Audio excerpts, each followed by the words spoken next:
Esse evangelho que nós estamos agora aqui tendo em mãos para refletir, para aprender, para fazer uma experiência de Deus, porque isso tem que nos convidar, essas reflexões, a que nós sejamos aí coprotagonistas, participantes desses eventos que os apóstolos, Jesus e aquelas pessoas do primeiro século vivenciaram. Nós também temos que vivenciar isso na nossa vida. Nós temos aqui esse evangelho ainda de Marcos, no capítulo 6, onde Jesus com seus apóstolos se reúnem. Se reúnem por quê? Lembremos que Jesus, com seus 12 apóstolos, Jesus os chamou, os preparou, deu alguns conselhos e os enviou 2 a 2 para fazer uma missão, para evangelizar, para anunciar, para curar, para expulsar demônios ali nos povoados da Galileia. E é nesse contexto, quando eles terminaram esse momento, essas visitas, esses dias de trabalho missionário, de pregar o amor, de curar, de fazer o bem, então eles voltam e se reúnem outra vez com Jesus. Tá bom? Então eu convido vocês a separarem esses 5 versículos em 4 momentos. 4 momentos. O primeiro momento é esse. Quando eles voltam, os 12 voltam, depois de estar 2 em 2 pregando o evangelho, fazendo todo esse trabalho de missão, eles voltam para estar todos juntos outra vez, os 12 juntos com Jesus. É importante isso, porque eles vão compartilhar esse momento, essas experiências que cada um teve, e é o que ficou descrito aqui. Essas experiências, esse momento tão profundo para eles, foi muito significativo na vida desses homens, aquela missão. E agora eles voltam todos entusiasmados, por todo o bem que puderam fazer e ver que foi feito. Estão com Jesus contando. Jesus, olha, isso aconteceu. Imagine só Pedro, Tiago, junto contando para João e André. Cada um compartilhando aquelas grandes experiências, vivenciadas. Esse é o primeiro momento. O segundo momento, então, Jesus quer como que premiar esses seus apóstolos, esses seus enviados, quer premiá-los, convidando-os então a se retirarem. Vamos então para um lugar mais deserto, mais tranquilo, onde vamos ter esse momento de partilha, de descanso. Diz o Evangelho que eles não podiam nem comer, de tão intensa que era aquela missão, de tão profunda, Eu não sei se vocês já tiveram essa experiência, muito sim, das missões, de sair, de vivenciar dias muito cansados, mas com uma realização muito grande, dessa experiência de falar, de pregar e de receber, porque sempre é em 2 direções, é dar e também receber nas missões.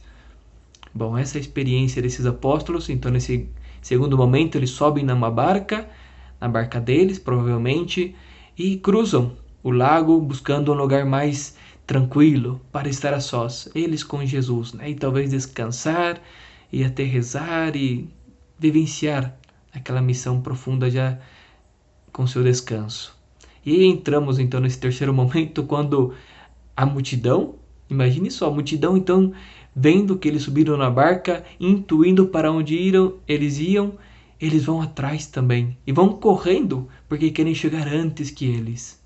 Por que essa multidão, Seguramente essa multidão faz parte daquelas famílias evangelizadas que viram, que presenciaram os sinais que os apóstolos acabavam de fazer.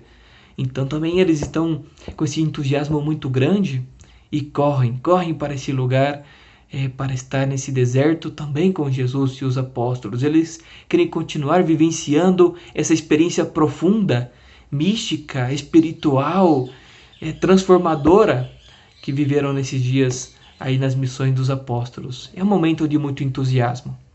Bom, então eles correm, querem chegar antes, e de fato isso acontece. Então entramos no quarto momento desse relato evangélico, quando estão desembarcando.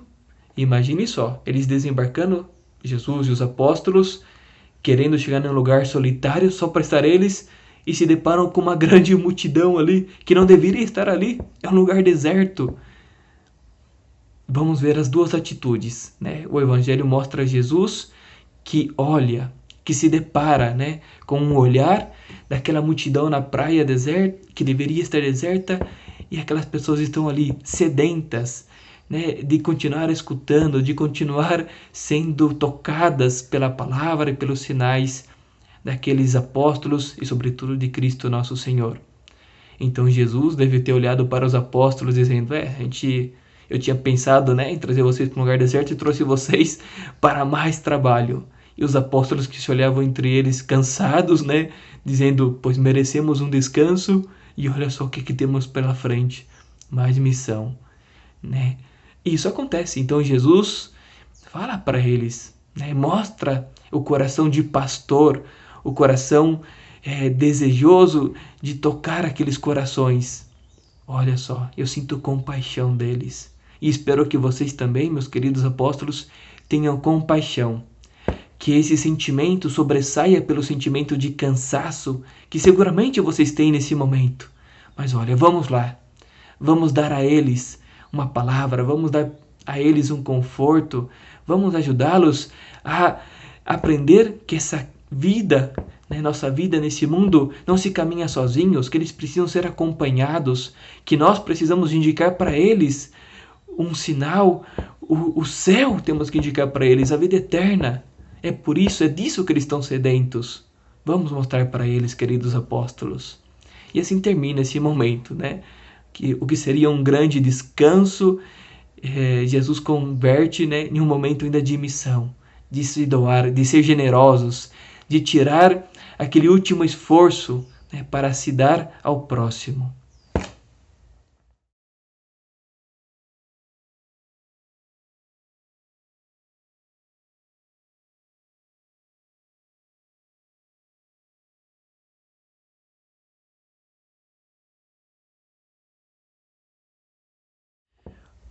Uma primeira pergunta que podemos nos fazer é: eu tenho esse olhar missionário sobre o mundo, sobre a necessidade das pessoas? Eu realmente sinto no meu coração esse desejo de evangelizar, de anunciar a verdade de Deus, não a verdade que eu coloco na minha cabeça, mas a verdade profunda de Deus, do Evangelho. Eu sinto meu coração arder de desejo, como disse São Paulo: ai de mim se não evangelizar. Uma segunda pergunta que convidou a que nos façamos é: qual é o meu olhar? A primeira era se eu tenho um olhar missionário. Essa segunda pergunta é: eu sinto, é mais relacionado aos sentimentos, mas eu sinto compaixão pelo próximo? Jesus, ao desembarcar, sentiu compaixão e convidou os apóstolos a essa compaixão. Isso é, a sentir o sofrimento do próximo. Isso significa a palavra compaixão. Paixão vem de padecer, de sofrer, com passione. Sofrer com. Então eu sinto isso em relação ao próximo, em relação aos mais necessitados, aos mais próximos, isso é, meus familiares. Mas também sinto compaixão daqueles que são diferentes de mim, que pensam diferente de mim, seja por motivos ideológicos, políticos, religiosos, culturais. Eu tenho compaixão real do próximo. Meu coração se move a querer sofrer, entender, compreender ao próximo. Se eu não tenho ainda isso, eu tenho que pedir a Cristo. Pedir a Cristo ter o olhar dele sobre o irmão. Porque esse é o olhar que Deus tem sobre mim. Entende? Quando eu começo a fazer a experiência que Deus me olha assim, eu vou também aprendendo, porque eu fiz a experiência de ser olhado assim por Deus e também pelos demais. Então eu aprendo a olhar desse mesmo modo, com paixão, com misericórdia, outra palavra, né? Uma terceira reflexão que podemos fazer é colocando-nos no lugar daquelas pessoas, da multidão, né? E nos perguntar: eu fiz essa experiência, me deixei ser tocado, as coisas de Deus me entusiasmam, me transformam? Porque isso foi o que aconteceu com aquelas pessoas. Alguma coisa chamou elas que quiseram correr até um deserto. E vamos ver nos domingos sucessivos como vai acontecer isso, né? Vai ter a multiplicação dos pães porque elas não tinham nada e etc.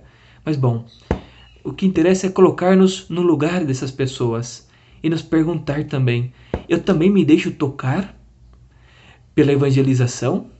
Eu me deixo evangelizar? Eu permito que as coisas de Deus transformem a minha mente, o meu modo de pensar, de enxergar a realidade, de sentir?